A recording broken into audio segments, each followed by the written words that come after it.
ഇന്ന് ഞാൻ നിങ്ങൾക്ക് പ്രസിദ്ധമായിട്ടുള്ള എത്യോപ്യൻ കോഫി പരിചയപ്പെടുത്തി തരാം കേട്ടോ. അപ്പോൾ ഇവിടെ ഒരു എത്യോപ്യൻ ഫാമിലി ഉണ്ട്, അവരാണ് ഇത് ഉണ്ടാക്കുന്നത് കേട്ടോ. അപ്പോൾ ആദ്യം തന്നെ ജിക്കോ ഉണ്ട്. ജിക്കോ എന്ന് പറഞ്ഞിട്ടുണ്ടെങ്കിൽ കനൽ വെച്ച് ഉള്ള ഒരു അടുപ്പാണ്. അതിൽ വെച്ച് കാപ്പിക്കുരു ചൂടാക്കുവാണ് കേട്ടോ. കാപ്പിക്കുരു ചൂടാക്കുന്നതിന് മുമ്പ് വൈറ്റ് കളറാണ് കേട്ടോ. ഇങ്ങനെ വൈറ്റ് കളറാണ്. ചൂടാക്കി കഴിയുമ്പോഴത്തേക്കും നല്ല ബ്രൗൺ കളറാവും.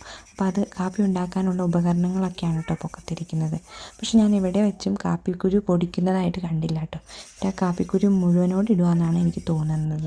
അപ്പോൾ എന്തായാലും ആ ഒരു കൂജ പോലത്തെ പാത്രത്തിലിട്ടാണ് കാപ്പി ഉണ്ടാക്കുന്നത്. അതിനകത്ത് നല്ല തിളച്ച വെള്ളം തിളപ്പിക്കുകയാണ് കേട്ടോ. എന്നിട്ടിങ്ങനെ ഈ കാപ്പിക്കുരുവിൻ്റെ മണം ആ വീട് മുഴുവനാക്കും കേട്ടോ.